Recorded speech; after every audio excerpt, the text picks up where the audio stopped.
Hello again and welcome to the video. So today we've got a Märklin box set. It's a limited edition one for the Post Museum. I'm guessing that's in Germany. This set has a number of 94211, but confusingly it also has this number PMS 62-17, so I don't know why that is the case. But in this set we have a truck and a wagon, and you can see that it is one of these refrigerated cool wagons as they're called in German. You can see it there. But I'm a bit at a loss to understand why the postal system would have a refrigerated wagon. Maybe it does, or maybe not, I'm not quite sure. Anyway, let's have a look at this model in closer detail. So as with many of my things, this is a second-hand purchase, and it comes in a typical Märklin cardboard box. You can see here it has NEM pockets and also has this logo here, which means that it runs on Märklin 3-rail track. So if you have Hornby or Pico, this will short it out and you need to change the wheels for something else. And here is a little extra added on because this box says it's been exclusively designed for the Post Museum shop, and it says it's in Diesenbach. And that's a place I've never been to in Germany, but maybe one day I'll go along and go to the Post Museum and see what it's all about. Overall though, this box is looking in excellent condition. So Märklin do these kind of sets for a lot of different companies, including their own museum, so it's not unusual to see something like this. But this one obviously is quite exclusive, and I think they did many different types of Post Museum box sets. So let's open this up and have a look. So the cardboard sleeve lifts off very easily, and as usual we've got a polystyrene tray, and you can see the wagon here along with the truck. Now these are nothing special or exclusive to this set. We've seen this wagon before even on this channel, and we've also seen this truck before on this channel. So these models aren't exclusive to the Post Museum, it's just a decoration on this. Let's get these out and have a closer look then. Okay, so what you'll notice straight away with these two models is that they're very bright in this yellow finish. However, you'll also notice that they're actually slightly different finish as well, which is quite annoying considering this is meant to go as a pair. That's because the wagon is made of yellow plastic and it isn't painted, whereas the truck is made of metal and it has been painted. So I think this is quite poor of Märklin because obviously the quality control hasn't picked this up and they've allowed these different shades of yellow to go out. So which one is the shade for the German post system? Not quite sure. But anyway, let's have a look at the wagon. So there must be a million of these cool wagons in the world because it's a very common model that Märklin produces, and there's a lot of different liveries to choose from with this wagon. This one you can see it has the Post Brewery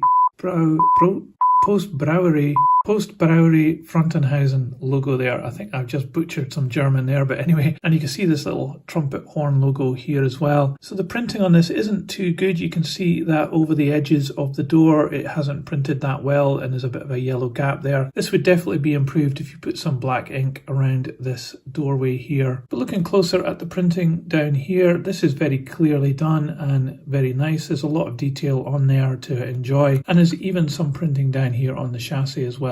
And over at this end of the wagon you have even smaller printing here, so aside from the actual logo itself, this is printed really well. At the end of these wagons is the age-old metal steps here. I actually quite like that these are metal because they will take a lot of bashes and they're a bit more robust if they're made out of metal. Up on the roof we have a silver roof, but this is all a single moulding, so this has been painted on, and you can see at the edges there's a slight little blemish there where the paint has not gone on very well, but other than that it's actually really good. There's no fuzziness at the edges. And as we look along the top of the roof you can see the usual vents in the middle here, but right here in the middle of the roof you can see a little moulding mark which is there, which is a shame. I don't think the quality is that great on this model. So one of the welcome changes on this model is it actually has metal buffers here. They're not sprung, but they are metal. This is unusual because normally this is a one-piece moulding for the plastic chassis and the buffers, but here we seem to have a bit of an upgrade, which is really nice. And you can also see it has things like this little tiny step here. That's likely to break off if you're not too careful, so you need to watch out when you're handling this model. We've got this coupling here in the NEM pocket, and you can see it has quite a lot of articulation as well, which is great, and it's also sprung as well, so it shouldn't have any problems staying connected around tight corners. The wheels are very free rolling, but you can see that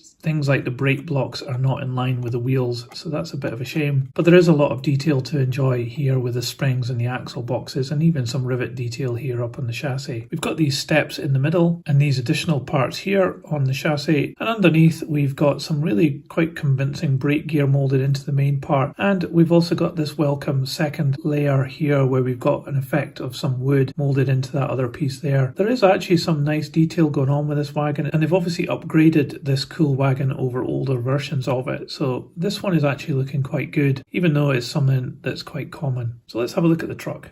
So this is a MAN truck which has been included in some other models from Märklin. It is actually made by Märklin. Sometimes they do models from Viking, but this one is a Märklin model. And I think it's actually very good. It's a real standout truck model, this one. It's got things like these lights here with the silver surround, which are really nice. It has these little marker plastic pieces here on the bumper, so those can very easily break off, but it's really great that they're being added into the moulding. You can even see the badge on the bonnet there. It's so tiny, but it's picked out in silver and looks really good, as is the radiator, which has got some silver surround, and you can see the lettering there. It's a lot of detail going on with this model. It's really quite cool. Some more silver has been picked out on the side of the bonnet here, and you have the Post logo very nicely printed on the door here, and you have glazing on the small window here on the door, but not the main window, so it looks like the windows rolled down. But even in these little quarter pieces here, you've got some glazing too. There is an interior on this model with some seats and a steering wheel, but there's no driver. That plastic of the interior is in black though, so you can't really see it that well, certainly not here on the video, but it is actually there. You just kind of have to take my word for it. There's some nice detail here on the yellow part, which is painted,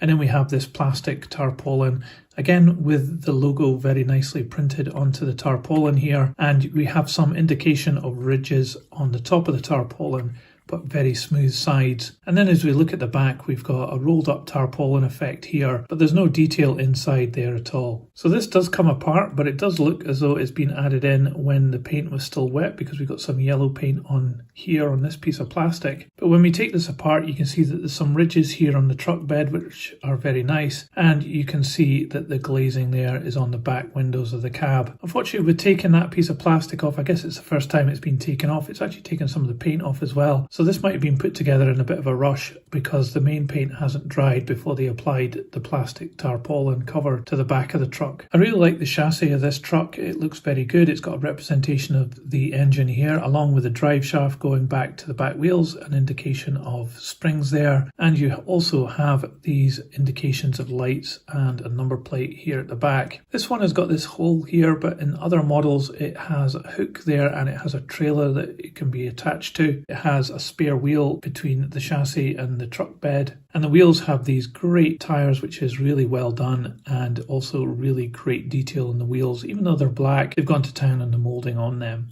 So let's find out how much each of these weighs. So the truck weighs 57 grams and the wagon weighs 79 grams.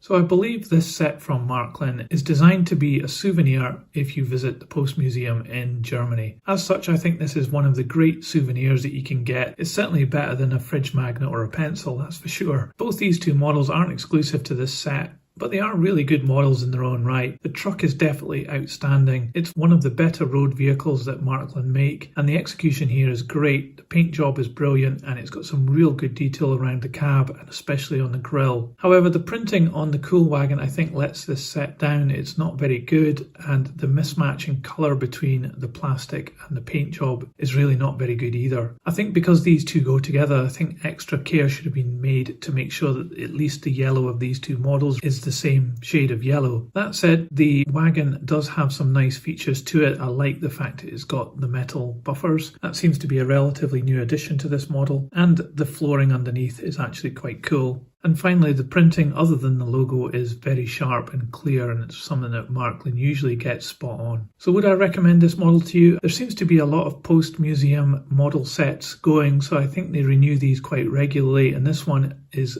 I think, quite old now, so you won't be able to get this if you do actually visit the museum. As such, I think it'd be quite an interesting thing to pick up. If you have been to the Post Museum and you missed out on this, I think it would be great to add to your collection. And also you can actually make a collection of Post Museum souvenirs if you want as well, which would be quite an interesting collection of models to get. Aside from the connection with the Post Museum, these ones aren't offering you anything special, and it is aimed more at the collector than somebody who just wants some additional bits and pieces for their model railway layout. So I hope you liked this video. Let me know in the comments below what you thought of my analysis. If you've been to the museum as well, let me know. I'd love to know what it's like, because I've never been myself, and maybe one day I will go. Please give this video a thumbs up. It really helps this channel, and you can subscribe for more videos about model railways or even real railways on my channel on YouTube. I'll put these models on the turntable so you can see all the way around.